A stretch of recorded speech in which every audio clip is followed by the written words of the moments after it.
Female characters in video games. Some say they should not exist.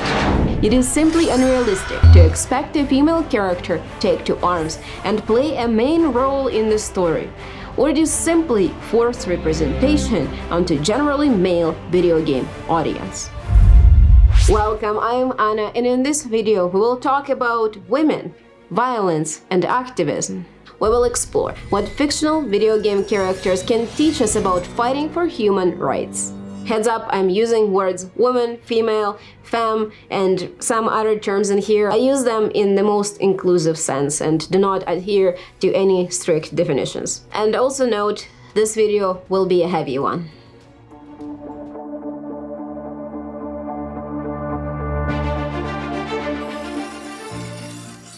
Consider a crochet hook.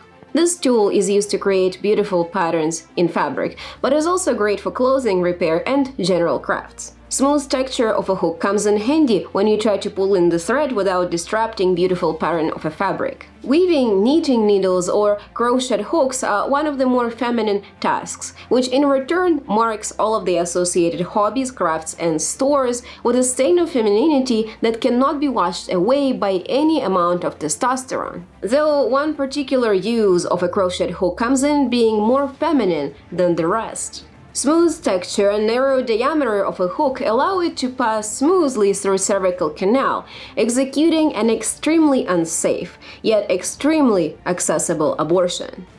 If you think about body autonomy in the light of recently repealed Roe and Wade, you can come to a very interesting conclusion.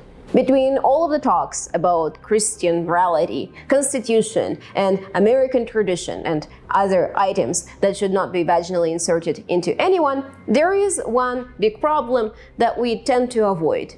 In modern day, restriction of women's body autonomy as well as persecution of rights of transgender and queer people is largely performed by legitimate state institutions. And for those anxiously typing, but men too, yes, men too, and everybody else too. Across the West, women, and especially women of color, are subject to police brutality. And of course, women are subject to violence from military when we talk about more disturbed parts of the world and areas which actually have active military conflict. There are countless laws regulating female body autonomy, where and how women can move and where and how they can study. Yet, hardly any similar laws can be pointed for men.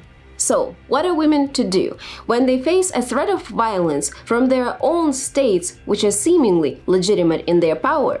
What is the correct way a woman should respond to violence to her own body and her own body autonomy? Is it love? Is it?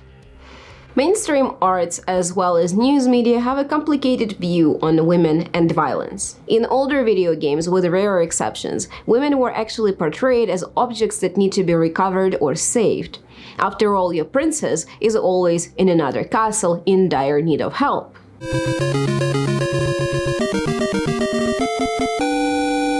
In reality, though, in most of the world in general, but also in Western states in particular, violence against women's bodies is coming from state and not from Bowser or Russian mafia. Police, army, and lawmakers never miss out on an opportunity to remind women of her womanhood in the worst possible ways. Our old friend John Zerzan of anarcho-primitivism of all people has something to say about women and violence.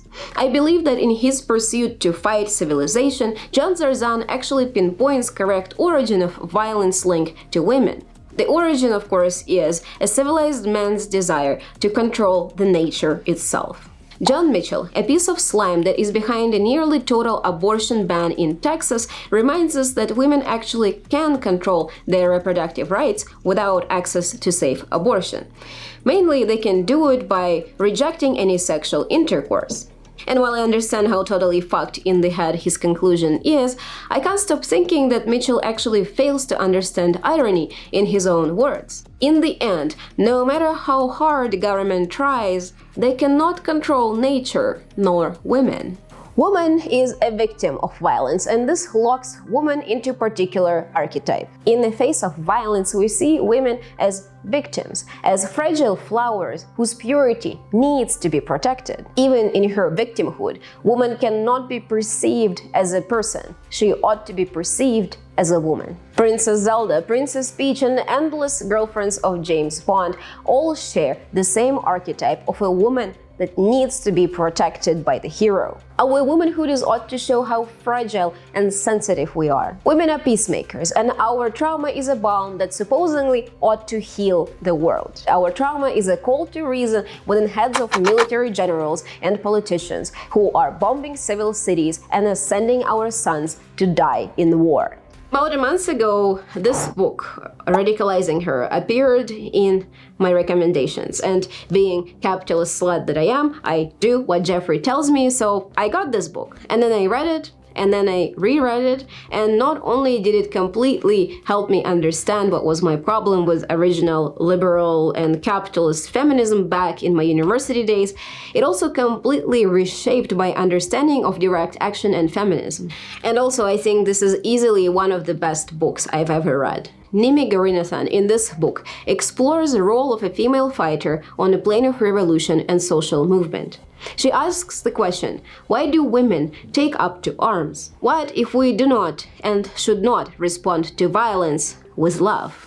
In modern media, though, there is often a dichotomy between villain and heroine, where villain is complete opposite of what a female fighter is. Hermione and Bellatrix Lestrange are one of the great examples in modern media, where Bellatrix Lestrange is everything Hermione is not. Hermione is smart, pure, educated, and not so accidentally traditionally feminine. Hermione is a great example of a proper female fighter. Hollywood is also rather famous for trying to picture these traditionally feminine characters that also adhere to more capitalist and liberal view of feminism. We often present female fighters in media through a prism of pure femininity. Wonder Women of today's world are as strong, as powerful as they are caring, compassionate, and sexy. Though this celebration of a strong female character is rarely reflected on reality of life of female fighters and female activists. On one side, of course, there is some fetishism that is surrounding strong and powerful female figure. But also, femmes which are taking more active position in social order and reclaiming their own rights are viewed as crazy, irrational, or outright terrorist. It is claimed that women that take more active social and political position are completely irrational, do so because they are brainwashed, they joined movement because their partner joined movement, or at least they are joining social movement due to their own personal experience and personal trauma. We treat women on political arena as if they are not able to come to their own rational conclusion that the only way to oppose violence against their own bodies and against their own souls is to actively stand up against the oppression. From anti-feminist posters of the past to today's internet memes, we see women activists as women who failed to be proper women. Preservation of women's rights comes surprisingly close to the idea of preservation of women's purity when it comes to justifying international military conflicts. Women in the Middle East were portrayed as completely subordinate and obedient to repressive structures that surround them. But reality ends up being not that simple. From Kurdish protection units to Sri Lankan Tigers to FARC, many of the developing nations' uprisings, revolutions, and social movements included women in them. They included women that were actively taking up to arms and standing up to their own oppression in a way that none of the Western women ever do. Woman that takes place in the field of activism, revolution, or any social movements also actively denies her own role as a victim in a conflict. This rejection is often used by society to justify more harsh punishment and more hate towards activists and women fighters. After all, they are not really women. Protests today need to be peaceful, not infringe on anybody's private property, and also not cause too much noise. Women, then, as loving and caring beings, are viewed as a pillar of this peaceful protest. Violence is bad, violence is illegal, and what is or isn't deemed to be violent is determined by your government. Is colorful dress violent enough? to cause social disturbance? Is not covering your hair violent? And is a woman that controls her own body violent? There is one exception to violence and violent women, and it is surprisingly video games. Even though games portray a lot of violence and a lot of direct action, there is no link between violence in video games and violence in reality. We perceive violence and direct action in video games as a form of entertainment. After all, Doom is but a slap comedy with monsters. And well, since video game action and violence rarely translates to real life, we also have a chance to sometimes play as an anti-governmental agent. Assassin's Creed is famous for allowing you to get rid of a bunch of rich and powerful dudes and free the NPC masses. Video games also allow us to take a spot in the seat of a character that is unlike us. Among many, video games allow us to take a role of a female fighter. Female game characters also inherit difficulties of real female activists in real life. Claims that female protagonists are unrealistic are fairly common, though talking lizards and talking cats are not really subject to the same perception of being unrealistic. Every time a female protagonist appears in the game, we ought to ask a question if a female can be a pirate, a samurai, a Viking, or a transhuman, or really anything other than a woman. We need to ask if a female protagonist can be actually an active figure and not a caregiver. Once female protagonist is entering the arena and we all have to experience them through game, we then ought to ask a question if this female character was authentic and correct enough. This is rarely something that gets talked about in male characters. Are Geralt of Rivia and Mario sexy and masculine enough for their associated worlds? Do they do a good job balancing their masculinity against the main questline? Ow! The man's got ass, he is. He should first seek to help himself. Somebody needs to dissect Mario's masculinity in 1-hour-long video essay, and I hope it won't be me. From video game character design to backlash against any female or queer characters in video games, we get a friendly reminder that being a straight male is a default setting for our character and a normal way of being a human. Female protagonists, then, are an unrealistic character that is simply pulled into her position to create a false sense of diversity. And any character that is non-straight or non-binary is completely an uncharted territory, heresy, and woke propaganda shoveled into gamers' faces. With many difficulties along the way, still there is plenty of female characters to enjoy. Female protagonists are challenging our worldview about women, activism, and violence. We get to play as characters that stand up for themselves, that take active positions, that actively change the world around them, even though it is still within the frame of a game. Billy Lurk kills the outsider, Ellie kills David, and Aloy kills a bunch of 21st century billionaires who are destroying the earth. Through video games, we get to experience a female fighter, a female character that is restoring or changing the world around her according to her own desires. For once, we get to engage with Medium, which presents us a female character that sacrifices for a purpose which is not traditionally assigned to female characters. So what do the video games girls want? Do they want violence? What if we too can be female protagonists of our own stories? What if direct action of female character is simply a reflection of desires and abilities of many women worldwide? And I don't want you to get me wrong over here. Reality is no video game. All I'm saying is that if we, and here I mean we in general, not just women, can perceive these female characters that take an active position for their own world and for their own questline, maybe we can also change our view on female activists and women fighters. Maybe we can stop treating female activists as wicked witches or failed mothers. Maybe if we can enjoy playing as Billy Lurk or Kassandra, we can also accept a more active position of female activists in our own lives. So let us once again consider a crochet hook. Why does a woman have to inflict violence over her own body to make men and state around her feel more comfortable? Is this indeed a radical decision to actively stand up to violence that faces you? Or is this simply the most rational decision women can make? decline in women's rights, human rights, and rights of trans and queer people for the last decade is not limited to stripping of Roe and Wade. This is an international trend that has been happening for over a decade now. Declining economy, rising military conflicts, economic and environmental issues all pull women back in their assigned place, a slave to her husband and a slave to her state. There is one important thing to understand.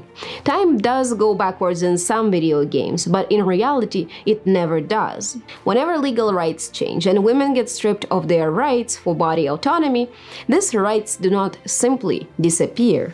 To use an analogy from a different book, which is not that good but has a great conclusion, human rights are like Pandora's box. Whenever human rights are given to a particular person and then taken away, they do not simply disappear. Nothing really goes back into the box. US is still a country with a widely accessible and safe abortion, accessible to many women. And while of course conditions are changing and there will be more illegal abortions and there will be harder access, especially for marginalized groups, we're never going back to times before Roe and Wade. American women, as women worldwide, always remember the times that once were. Path to civil or human rights is never laying through voting old dudes into government once every 4 years. Whenever change is necessary, people need to stand together, to take direct action, to care for each other. And that's how change is created. Decades ago, we embraced our female fighters, and that's how we got change. Women and people of all sexes and genders need to remember that we are too, as protagonists in video games, able to make decisions to move the world into direction that we think is right. We can and we should take on small battles, defend clinics, libraries, and school boards, as well as simply support people around us. We need to actively stand up to political movements and groups which are trying to reverse time backwards. And our fights do not have to be violent. Actually, hardly any direct action and community support is violent in nature. We simply need to stop losing our battles. Thank you for joining me today. Generally, audience for video game related videos as well as my own audience is mostly male than female, and unfortunately videos about feminism do not really do that well on the platform. So if you watched to this point, thank you and I hope you enjoyed it.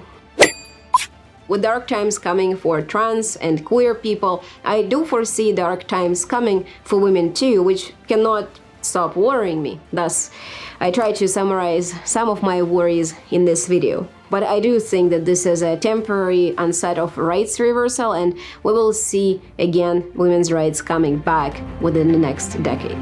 And once again, thank you for watching and see you on the next book.